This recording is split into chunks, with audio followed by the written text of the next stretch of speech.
Fidel Alejandro Castro Ruz nació el 13 de agosto de 1926 en Virán, antigua provincia cubana de Oriente. Su padre, Ángel Castro Argiz, hijo de campesinos pobres de Galicia, era terrateniente y colono cañero. Su madre, Lina Ruz González, provenía de una familia campesina de la provincia de Pinar del Río. Aprendió a leer y escribir en la escuela pública rural de Virán y continuó la enseñanza primaria en los colegios católicos privados de La Salle y Dolores en la ciudad de Santiago de Cuba.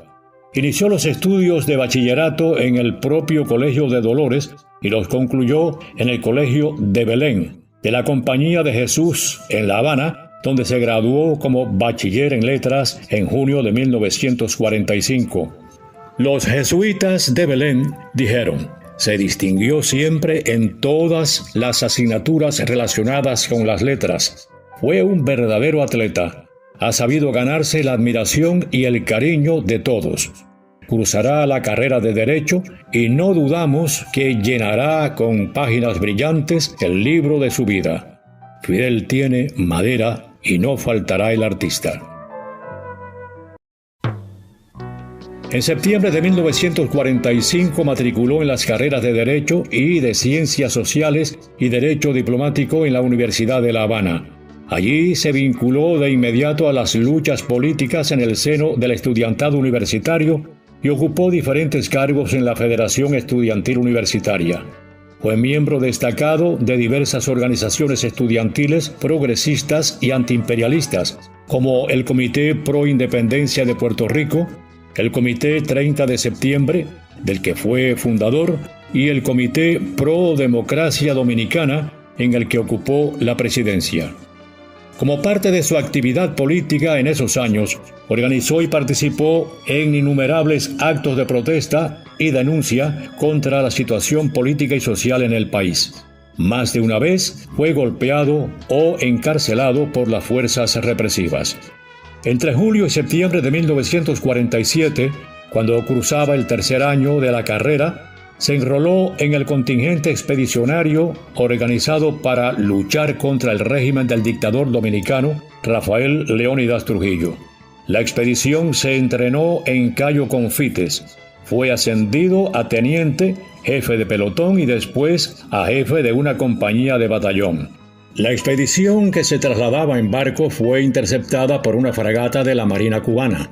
Fidel saltó al agua con su arma para no dejarse capturar. Consideró una vergüenza que la expedición terminara arrestada sin luchar. Entró en contacto con las ideas marxistas cuando era ya estudiante universitario. Simpatizante del Partido del Pueblo Cubano Ortodoxo, de tendencia progresista, participó de manera activa a partir de 1948 en las campañas políticas de ese partido y en particular de su principal dirigente Eduardo R. Chivas. Dentro de esa organización política trabajó por cultivar entre la militancia joven las posiciones más radicales y combativas. Tras la muerte de Chivas, redobló sus esfuerzos para desenmascarar la corrupción del gobierno de Carlos Prío Socarrás. Después de su participación en la expedición contra Trujillo, viajó en 1948 a Venezuela, Panamá y Colombia como dirigente estudiantil, con el objetivo de organizar un congreso latinoamericano de estudiantes que debía efectuarse en ese último país. Se encontraba en Bogotá cuando se produjo la rebelión popular provocada por el asesinato del líder colombiano Jorge Eliezer Gaitán en abril de ese año. Se incorporó resueltamente a esa lucha. Sobrevivió por puro azar. En marzo de 1949 encabezó una protesta frente a la misión diplomática de los Estados Unidos en La Habana para expresar la indignación popular ante el irrespeto al monumento del héroe nacional cubano José Martí por parte de marines norteamericanos. Fidel se graduó como doctor en Derecho Civil y licenciado en Derecho Diplomático en 1950. Desde su bufete se dedicó fundamentalmente a la defensa de personas y sectores humildes.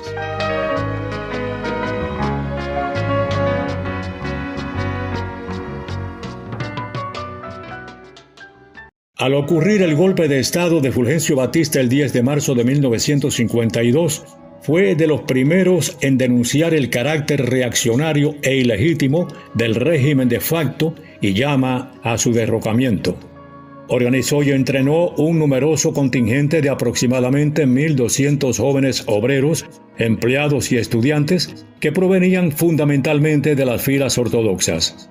Con 160 de ellos, el 26 de julio de 1953, comandó el asalto al cuartel Moncada en Santiago de Cuba y al cuartel de Bayamo, en una acción concebida como detonante de la lucha armada contra el régimen de Batista.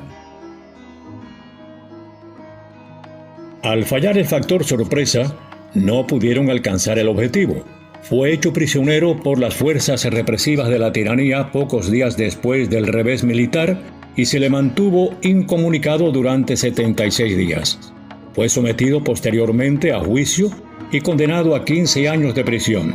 En un ambiente reservado y vigilado, asumió su autodefensa ante el tribunal que lo juzgó y pronunció el alegato conocido como «La historia me absolverá», en la que esbozó el programa de la futura revolución en Cuba.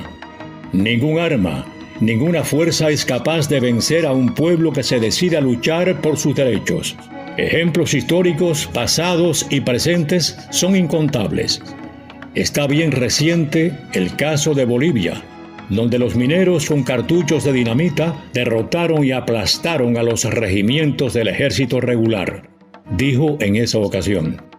Desde la cárcel prosiguió su labor de denuncia del régimen opresor, al tiempo que maduró sus planes revolucionarios y profundizó la preparación teórica e ideológica de sus compañeros.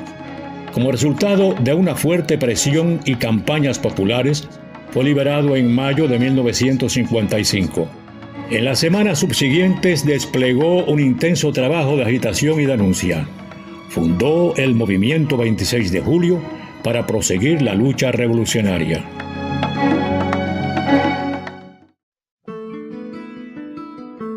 En julio de 1955, mostrada la imposibilidad de proseguir la lucha antibatistiana por medios legales, Fidel partió hacia México para organizar desde el exilio la insurrección armada.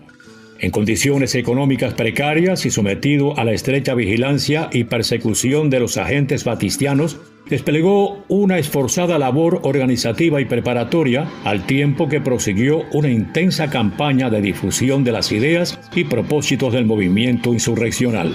Viajó a los Estados Unidos, donde creó junto a sus compatriotas exiliados clubes patrióticos, con el fin de conseguir apoyo político y económico para la lucha revolucionaria. Estuvo en Filadelfia, Nueva York, Tampa, Union City, Bridgeport y Miami. Con la divisa, en 1956 seremos libres o seremos mártires, Fidel, Raúl, Juan Manuel Márquez, Juan Almeida Bosque, Ernesto Che Guevara, Camilo Cienfuegos y otros destacados revolucionarios estuvieron entrenándose con largas caminatas por las calles de la Ciudad de México.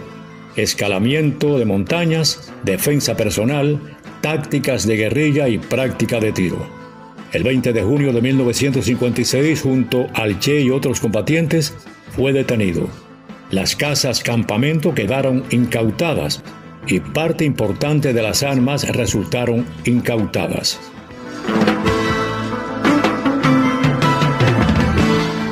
Tras la salida de los establecimientos de la policía mexicana, se aceleró la conspiración revolucionaria. Compraron el yate Granma y desde el río Tuxpan zarparon hacia Cuba en la madrugada del 25 de noviembre de 1956, 82 combatientes a bordo, cuya edad promedio era de 27 años.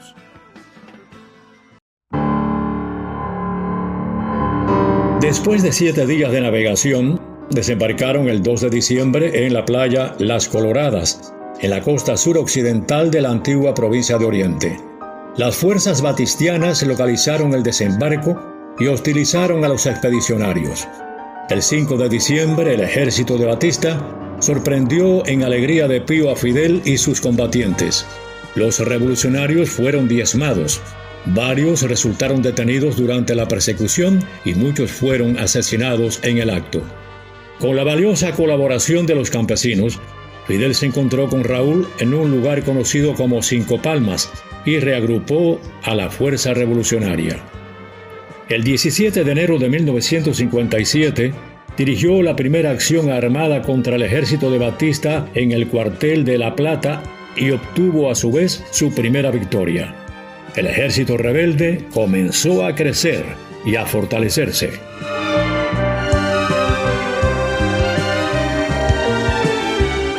En su condición de comandante en jefe dirigió la acción militar y la lucha revolucionaria de las fuerzas rebeldes y del movimiento 26 de julio durante 25 meses de guerra. Tuvo bajo su mando directo a la columna 1 José Martí y participó personalmente en casi todas las operaciones, combates y batallas más importantes que tuvieron lugar durante la guerra en el territorio del primer Frente Rebelde. Tras contundente derrota de las tropas élite de la tiranía, estas, a través de sus principales jefes, decidieron reconocer la victoria rebelde en el propio Teatro de Operaciones de la provincia de Oriente el 28 de diciembre.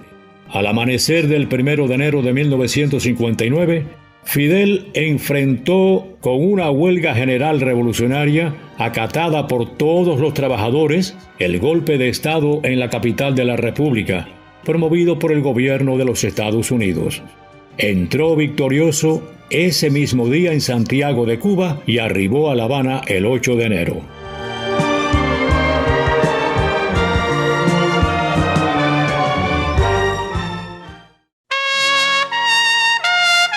Al concluir la lucha insurreccional, mantuvo sus funciones como comandante en jefe. El 13 de febrero de 1959 fue nombrado primer ministro del gobierno revolucionario. Dirigió y participó en todas las acciones emprendidas en defensa del país y de la revolución, en los casos de agresiones militares procedentes del exterior o actividades de bandas contrarrevolucionarias dentro del país, en especial la derrota de la invasión organizada por la Agencia Central de Inteligencia de los Estados Unidos, llevada a cabo por Playa Girón en abril de 1961. Condujo al pueblo cubano en los días de la dramática crisis de octubre de 1962.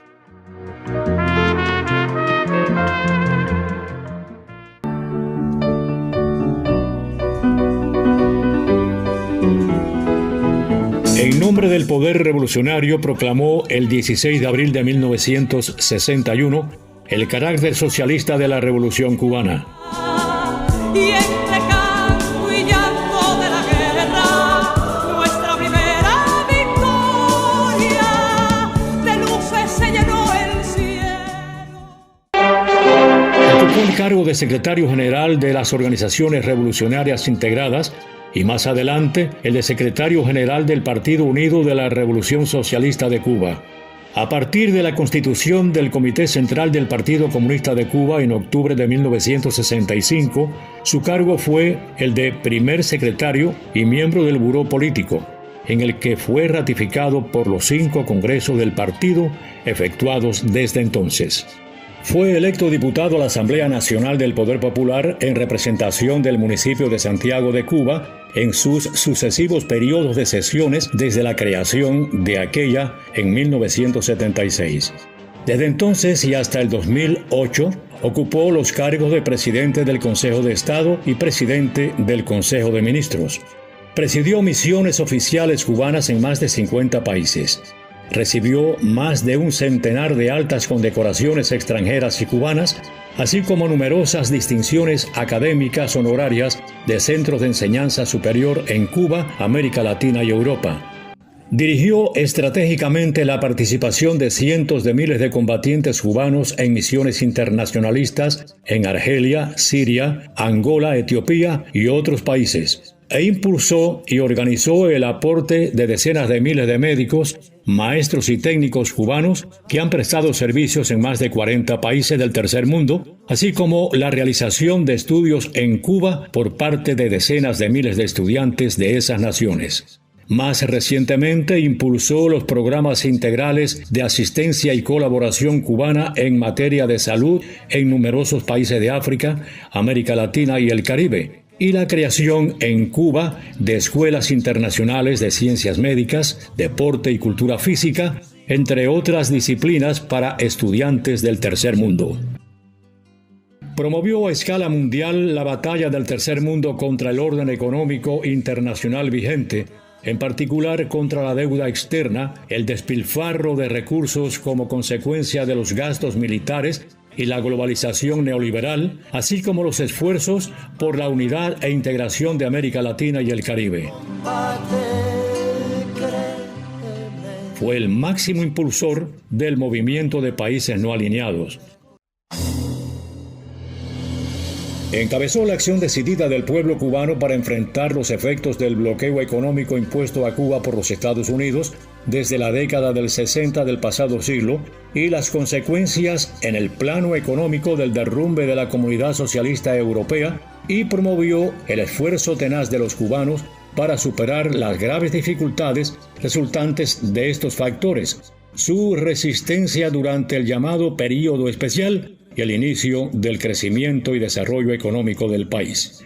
Durante casi 50 años impulsó y dirigió la lucha del pueblo cubano por la consolidación del proceso revolucionario, su avance hacia el socialismo, la unidad de las fuerzas revolucionarias y de todo el pueblo, las transformaciones económicas y sociales del país, el desarrollo de la educación, la salud, el deporte, la cultura y la ciencia, la defensa, el enfrentamiento a las agresiones externas, la conducción de una activa política exterior de principios, las acciones de solidaridad con los pueblos que luchan por la independencia y el progreso, y la profundización de la conciencia revolucionaria, internacionalista y comunista del pueblo. El 31 de julio del 2006 renunció a sus cargos oficiales por problemas de salud. A partir de entonces, escribió sobre los problemas del mundo contemporáneo en numerosas reflexiones y artículos, publicados en los medios cubanos durante su etapa de convalecencia. Dedicó ingentes esfuerzos en sus últimos años a proyectos relacionados con la agricultura y la alimentación humana y animal. Por su autoridad moral, influyó en importantes y estratégicas decisiones de la revolución. La vida de Fidel no puede reducirse a unas pocas líneas. Su vínculo permanente e indisoluble con el pueblo, su brillante oratoria, su magisterio constante, su entrega sin límites a la causa de la revolución han dejado una huella imborrable en el pueblo cubano y han servido de inspiración para millones de hombres y mujeres de todos los continentes. Las futuras generaciones de cubanos tendrán en él, como en Martí, un paradigma y una motivación profunda para dar continuidad a su obra. Falleció el 25 de noviembre de 2016 en La Habana, Cuba, a las 10:29 horas de la noche, a la edad de 90 años. En cumplimiento de su voluntad, sus restos fueron cremados. Sus cenizas fueron depositadas en el cementerio de Santa Ifigenia, en solemne ceremonia, el 4 de diciembre de 2016. Lentamente sin jinete, un caballo para ti.